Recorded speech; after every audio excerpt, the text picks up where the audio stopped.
From the East Coast to the West Coast, we are everywhere true crime is. We are asking for the public's help. We are searching in the woods. We are doing what it takes here on the Bullhorn Betty channels to find answers to the most alarming cases we have been watching on the news. I can tell you personally that I have traveled this entire country seeking these answers and bringing that content right here to you here on the Bullhorn Betty channels and Bullhorn Betty Crime Stories. We are happy with the work that we've done. We brought many answers to the public, and we have defied mainstream media in our pursuit of the truth in these cases. We will continue to work. We will continue to fight for these victims, and we will continue to tell their stories here on my channels. Welcome to the Bullhorn Betty brand of channels and the Coffee Club. Thank you for your love, thank you for your support, and more importantly, thank you for allowing me to bring these victims' stories to each and every one of you, advocating for each of these victims. God bless you, God bless America, and more importantly, God bless our victims.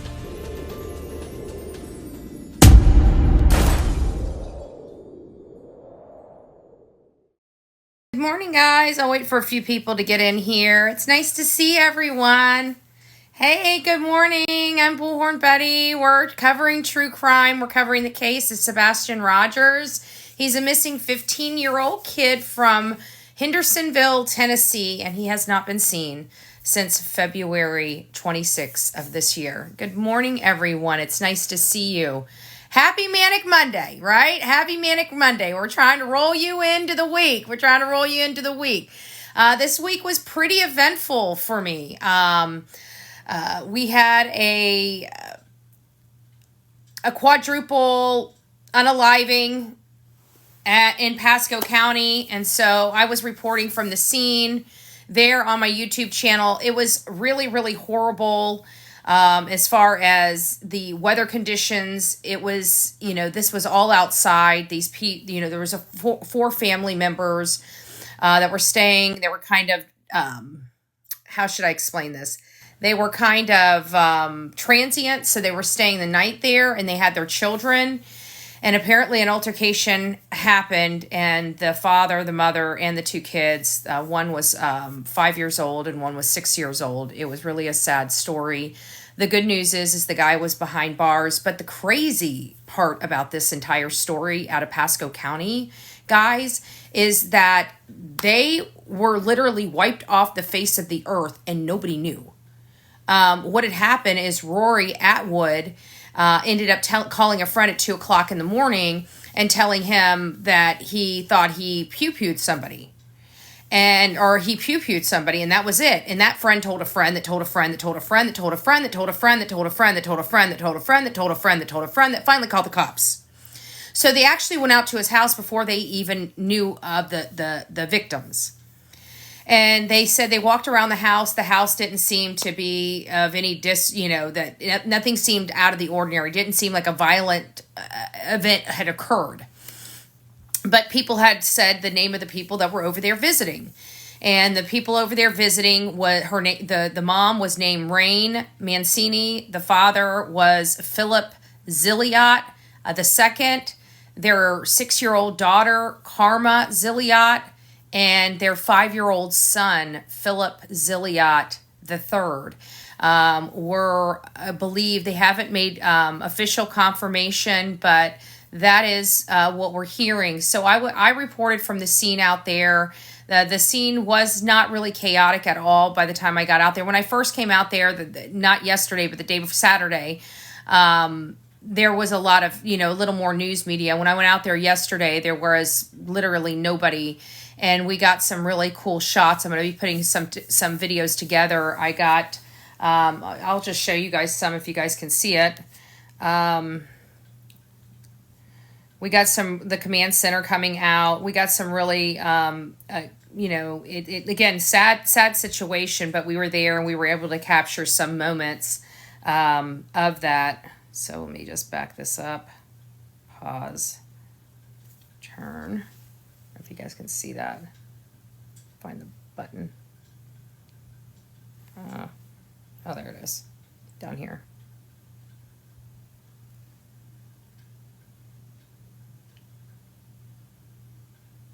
We got the forensic truck that comes too. Did I go the wrong way? Oh, that was... Here's the forensic truck coming out from the scene.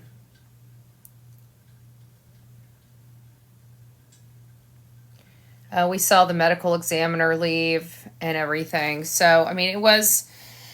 And I'm glad I'm glad Rory Atwood is behind bars, for this, but it just brought a whole different host of feelings about this whole situation. No, this is not that. No, we're about to get into Sebastian. This is a case out of Pasco County that we were starting with. You guys are just coming in a little late. We'll be moving over to Sebastian Rogers in just a second.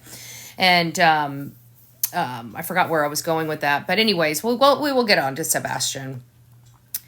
Oh, yeah, the conversation is a little bit broader because how many other families that are displaced out there that have been wiped off the face of the earth that we don't know about?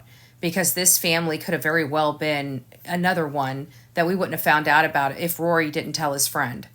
That is the only thing that broke this case wide open. They didn't even have victims yet. So I just want to let you guys know that that's to me... If it happens here, if this is a case, if there's a case like this, there's another case like this. That's all I'm saying. So I always put out there, if you haven't seen or heard from your family members or your friends, it's always a good time to check in on them, if you don't know what's going on with them, it's always a great time to check in on them. So at any rate, we're here right now because we've been covering the case of Sebastian Rogers. This is Sebastian Rogers. He's a 15-year-old autistic boy that disappeared from his home in Hendersonville, Tennessee, and has not been seen or heard from since. His mom says he went to bed at 9 o'clock, and when she woke up at 6 a.m., he was gone. He must have walked out the front door because that's the only door that can be locked by him. But we've been challenging a lot of information because he's highly autistic. He has a lot of tics. And why do I need mods? I don't do mods here. If you guys don't like somebody's comments, just block them. Because I really don't have a lot of issues over here. And when I do, I just block them. I'll get around to them if I see them. But that's what I do. But anyways, we've been challenging everything. Predominantly whether or not he goes to... What is it? Makes the algorithm... I don't care about my algorithm over here. If you guys don't know, I mean, this right here goes into nowhere land, like nowhere land. Once this ends, I download this and take it over to YouTube. I could care less what goes on in this count. This is for you guys, for your information. While I record, I do a pre-record for YouTube. That's really all it is. I don't care about my algorithm. I'm Bullhorn Betty. I travel all over the country. People tune in, they tune in. If they don't want to tune in, don't tune in. I don't care. I'm not, I ain't one of those creators, okay? I'm not one of those creators, so don't worry about it. I'm good. I promise you I'm good. So anyways, we've been challenging everything when it comes to the Sebastian Rogers case. For example, him walking out of the door. He is highly autistic and he has a lot of certain tics. And those certain tics are, one, shoes. He has to have shoes. He doesn't go outside without shoes on. So that is like one of the major things there. He has shoes that are there. He left his gaming system, which I've literally at this point... Good morning. It's nice to see you, Sonia Ray.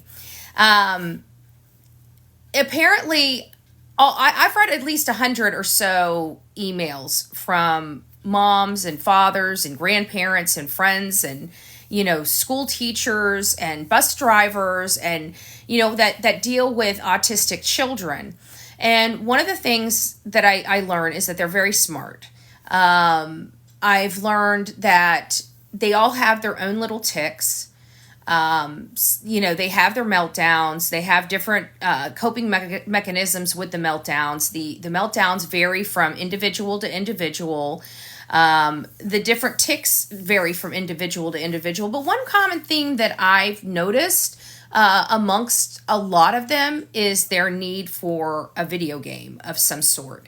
It seems like it must be a de-stressor for them, maybe because it takes some of that anxiety away. I'm not sure what it does, but it seems to be very therapeutic to autistic children. It seems like children gravitate to the video games that are on the spectrum.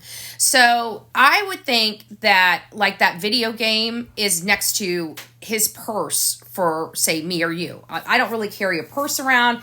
I mean, I'll carry like a backpack. I'm not really a chicky chick. I mean, you really wouldn't know it, but this is my purse. This I carry everywhere with me, right?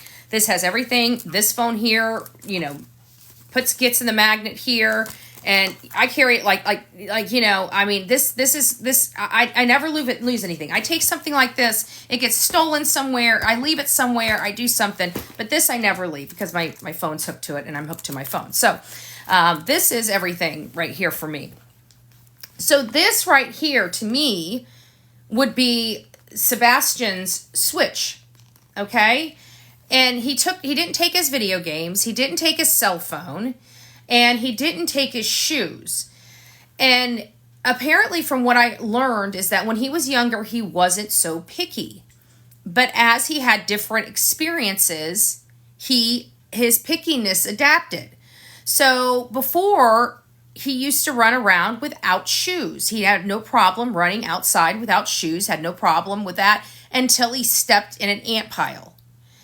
And then when he stepped into an ant pile, he naturally started putting on shoes because he equated the ants to the shoes. You know, if he wears his shoes, he won't have to feel the pain of the ants. So now every time he thinks he's going outside, you know, Ellie, you don't have to be here. I'm actually, you know, I don't like rudeness. So there you go. Make another account. That's how we roll up in here. So just FYI, don't be rude when I'm in a live show.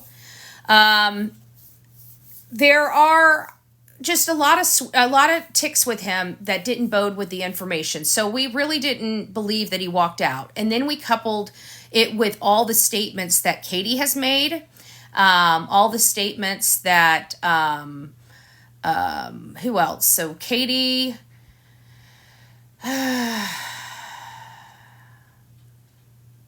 Seth, and Chris. They've all made statements basically explaining why they would not be, why Sebastian would not be leaving the house. So then we went to the 3-hour conversation and we started honing in on that because that started changing a lot.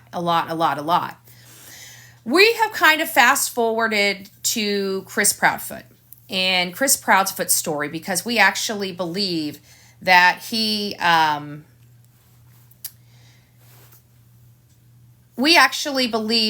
came back to help his wife. He's the man of the house. I don't see him allowing his mom and his wife to take care of this. And we were told early on that Chris Proudfoot was at work by 5:15. Well, we are learning right now that may not be, and we were told that by a PI, right? Somebody that we should be able to hone in on and trust, a PI. Well, it's awfully funny because this particular PI obviously did not corroborate this information because there's challenging information on that. We actually learned that there's an ordinance in Memphis. And that ordinance in Memphis is like a quiet ordinance. It's like a noise ordinance, but you can't have like construction going on from like 11 to 7 a.m. So it wasn't the construction site that had this quiet time. This is actually an ordinance that is for all of Memphis. This is not just that job. This is all of Memphis. He can't work anywhere in Memphis after 10 p.m. We have that in certain places here. Yeah, I've never heard of that. I'm in Florida where we I don't know. I guess some other areas do that. I think they have some ordinances like that in Tampa, but we don't have noise ordinance. I mean, we have a noise ordinance, I'm sure, in the city, but not in our county. We have no noise ordinance in our county, but that's a city. We have it in Charlotte County and Lee County. Really? Well, Anna Banana, it's nice to see you. I didn't know you were that close to me. Memphis has been having a lot of crime. There's a lot of guys. There's a lot of crime everywhere. The crime has literally went through the roof. I don't want to get into a political talking point here, but our crime has gone through the roof. And this is, in Tennessee, personally, I don't like any case being, like, I literally roll my eyes when I have a case in Tennessee. Like, I feel like if they don't find this child within 72 hours, the hope of finding the child just, in my mind, when it comes to TBI in Tennessee, just dwindles. Because I've been in that state so much. I have been in that state more than any other state that I have covered, because I've been searching for Summer Wells for 3 years. For 3 years. There's not a whole lot of new information going on about Sebastian Rogers, other than we did find a unknown car. If you guys have been watching me, you guys know about the unknown car. Let me pull it up here so you guys get a chance to see it for those that haven't. We've been searching for an unknown car. We found an unknown car. There's the unknown car right here. Okay, this is the back of it. This was on the Nick Barris cameras. This is the video that he produced. There's been a lot of audio stuff going on, and they're trying to say it's from this video. I'm telling you, I checked this video. There's no audio to this video. There's no audio to this video. Everybody's saying there's a ruckus video going on. I can't replicate that ruckus video from this footage that I have. So I don't know. I just want to make sure that we're, I'm not going to dispute whether it is or isn't legitimate. I don't know where they got it. I can't source it. And what do I mean that I can't source it? I can't go back to the original poster. I can't find it. I don't know where it came from. And this I do. So I work with this. This is what I know. This is what I know that is true, that is corroborated. This came from Nick Barris. This is a vehicle. I know that there is a vehicle at this location. We have Miss Bobby living in the neighborhood that is running their is the admin for their community Facebook group in their community. So they would have a lot of information there. And then we have, the light phenomenon. And before we knew of the light phenomenon, this Gray Hughes was working with Chris Proudfoot, and he kind of showed him the angle, the path that the dogs took. And it just so happens to coincide with the light sources that went to this unidentified car that Nick Barris put out to us. So I don't know where that audio is coming from. I don't know where the ruckus. I know where they're coming from, but I can't corroborate them, because where they're telling me that the audios are coming from aren't on the original sources. So I'm having problems here. So if you guys know where these audios are coming from and stuff, please send them over to bullhornbetty@gmail.com. I would love. I don't want to, say that these things are, bunk if they're legitimate, but I can't source them. And if I can't source them, I can't confirm them. And so I could use the audience help on trying to help me find who the original poster of the audio video that people are enhancing right now, and this ruckus video that's going around of these blobs, looking like they're doing something. I need to source those. So this is the car. Now we have this car, and now I was sitting here saying that there's no way Chris Proudfoot could be in here, because we have corroborated information that he was at his crane at 5:15, and I even explained how I thought maybe it was like when I used to drink and party and stuff like that, I'd go sit in the parking lot so somebody would knock on my window and say, hey, get your butt into work, so I wouldn't miss work. Then something popped in my head, and I can't remember how I forgot about this, but it was about the ordinance in Memphis. I know Justin has the audio, but he pulled it from somewhere, and he even acknowledged that he doesn't, if we're talking about Justice for All on YouTube, he's the one that pulled the audio, but nobody can tell me where it came from or who the original poster is. They're just amplifying what they believe is a post. In the Ruckus video, there's cars in common areas behind their house. It doesn't make sense. I don't believe the Ruckus video. I just don't, because I pulled it back and there's cars where there's grass. There's truly grass behind the Proudfoot's home, not a parking lot.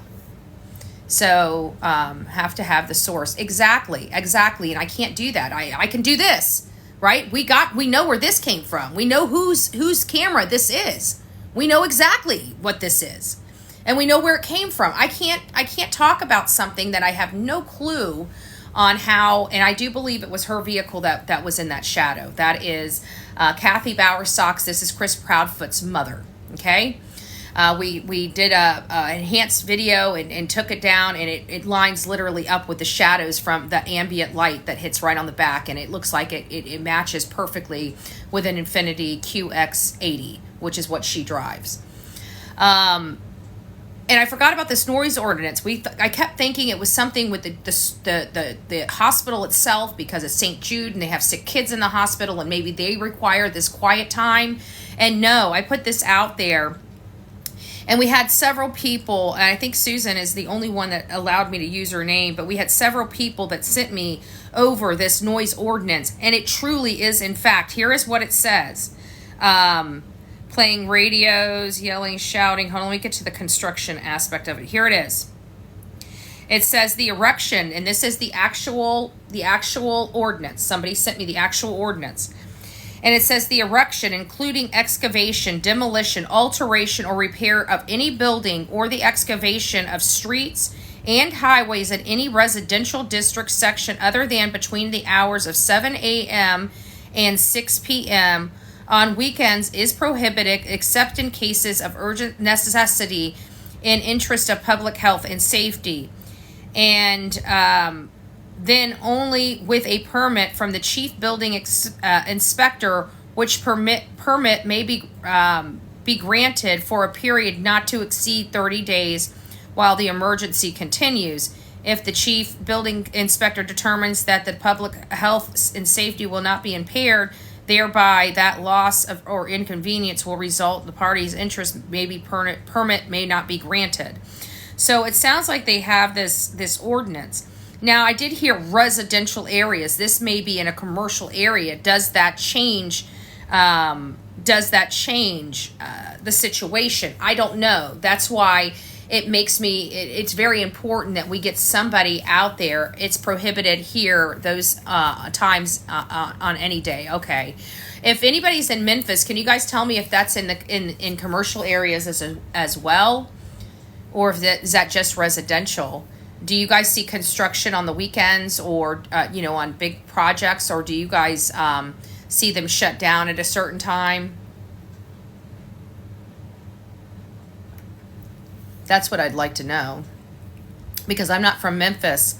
And like I said, we don't have it here. By the way, good morning, everybody. If you guys haven't gotten your drink, your coffee, go get a cup of coffee. They do weekends. Okay. No Sundays. Okay. Gotcha. So that makes sense. So he would not have been there Sunday at all overnight. So it would have definitely been closed. That project would have definitely been closed. And we heard a little bit about I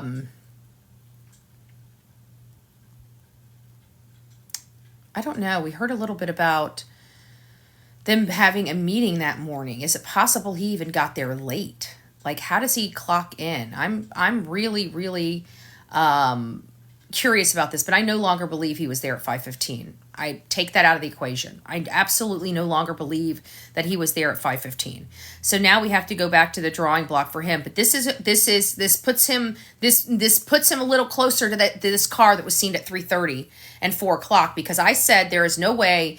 If he was in that crane, I even said, if that's true, cause I didn't trust the information there, but now I'm getting even more information that's making me totally not trust that he was there before, 6:30 or 7 o'clock. But I saw this and I said to everybody, and I said, you know what? If this right here is true, then Chris could not have been in here. It could not have been Chris if he was at his job at 5:15. If that information is true, I kept saying, if that information is true, as that information is true.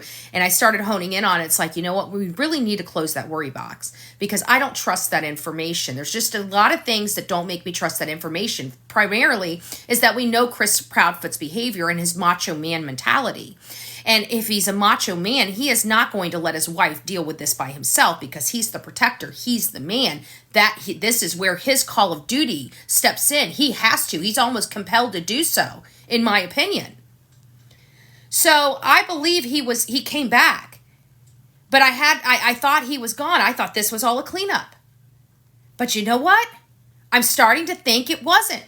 I'm starting to think he got to work much, much later than we believe, where he could actually have been in this vehicle or using this vehicle, and only him, potentially, possibly. Because let's face it, these lights came on. It almost implies somebody's in here, right? But we all know clickers, you hit a clicker to unlock your car, this is what happens.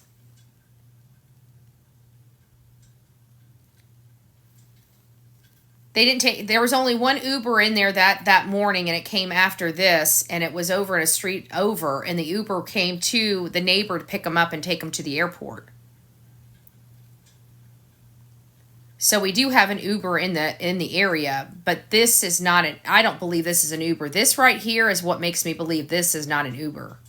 Because this feature right here, this little step right here, that is the back of an Infiniti vehicle has a unique door, back hatch door. And this right here fits that unique back hatch door almost perfectly. Can other Infinitis fit like a glove in here? I'm sure different models that have that same thing would fit here because it seems like the design of this back door is unique to Infiniti. So that's where my problem is that right in this area here. Now, can multiple models use it? Yes. And some people even brought up Katie's because Katie also has an Infiniti. And the reason why I chose to use Kathy Bowersock's vehicle and not Katie's is because we have confirmed information that Katie did in fact come back from the Texas Roadhouse and go into the garage, and the garage door came down, and that car did not leave that garage. So unless we have footage of a car leaving that garage, there's no way this could be her car. It would have to be somebody else. And it would have to be somebody else that has this unique indentation pattern. Now, don't get me wrong. There are some that have, like a Jeep has a certain back. A Mazda SUV has a certain back.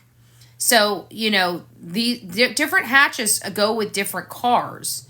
The lighting on them, that's how law enforcement can tell in videos what cars. There's certain key features of cars that determine a different make and model. Sometimes it could be a headlight. Sometimes it could be the shape of your window, your driver and your passenger window.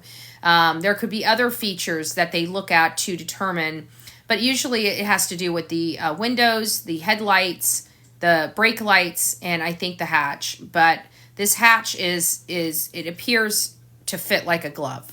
Does that mean it's scientific? Of course not. I'm Bullhorn Betty. I'm not a graphical engineer, 3D expert. I'm not an overlay expert by any stretch of the imagination. I'm just an ordinary Joe that just took a picture and superimposed it over this shadow. That's all I did. Very simple, not a very scientific formulation at all. I'm just saying. It's this right here that's making me look at the Infiniti, though. Right there. That area right there. So that's kind of where we are with that. And the good news is all down Kellen where they would have driven. There's multiple cameras on that road, and there's multiple houses that have exterior lights that would put a illumination on the vehicle if they didn't get, if they didn't have night vision on their cameras. At least they would get the light the light of their houses as the car passed. So I do believe that law enforcement does have a lot to work with here, a lot more than a lot of people think they have, based on everything I've been researching and reviewing. And when I'm going back to the drawing board, the one thing that's not fitting for me the most is Christopher Proudfoot. He's never fit in this picture right from the beginning, and it's because all of his times he's been very vague. He's never given us his timeline, and we've had to do shoe leather work to figure out anything related to his timeline. But we are getting through the process. We're getting closer and closer to the process. And I got to tell you, this whole 515, based on everything I am seeing, there is almost with 100% certainty, unless there is some key factor we're not looking at, that there is no possibility he could have been at work at 5:15. So that puts him more in line to being out there and could have been closer to actually being inside that a mysterious vehicle that we saw. We're getting there. We're working this case. We are just methodically going through it step by step. What are the key pieces? What do we need to know? What are the things that we have to find out in order to put this piece together? This is where we're at. We need to find out when those gates open and when those gates close at night and in the morning. I'm planning on being out there within a week. I'm hoping that we have that answer before. I know there's a lot of people that watch me that are in Memphis, Tennessee. If your guys are near that project, if you know when they shut down, if you know when they lock the gate, if you know when they unlock the gate, if you know those things, please reach out to me at bullhornbetty@gmail.com. bullhornbetty@gmail.com. That is our primary focus right now. You guys have been doing an amazing job. I've been breaking this case down, and you guys think I'm just this brilliant person and stuff like that. I could never keep all of this all track. I have a roadmap, and I come here and I come and ask you guys for information, and you guys feed me that information. Then I have a place to start, and I can start and go right there and do the research and see if your information holds water or not. If it does, then I bring it in. And so it's cut down a lot of research time because you guys are literally everywhere following this stuff as well. I'm back here researching different stuff and different topics while you guys are hearing this stuff. And you guys have been so amazing at getting me what I need when I need it. So if there is somebody out there in Memphis that can, drive by there at 10 o'clock or 11 o'clock at night and see if the gates are locked. If somebody can drive by there at 5 o'clock in the morning, 5:15 in the morning, and see if those gates are still locked. Those are things that could truly help put an end to this guessing game of whether Chris could have been there. Let's just decide whether he could have. Because if he could have, then we'll build on that. But if he couldn't have, we've been spending a lot of time on his could have. So I don't like guessing at this point. We have ways of confirming this information legitimately that won't even bother a single soul. And we haven't done it yet. So hopefully somebody's out there. See what type of construction fence they're using. Exactly. But I have to think it's got to be a pretty secured site because some of the stuff that they have on there probably is very expensive materials and very expensive equipment. And they don't want it growing legs and walking off their job site, which does happen. So I have to think that on a construction site like this, there might even be security out there for all we know. Wouldn't that be a treat?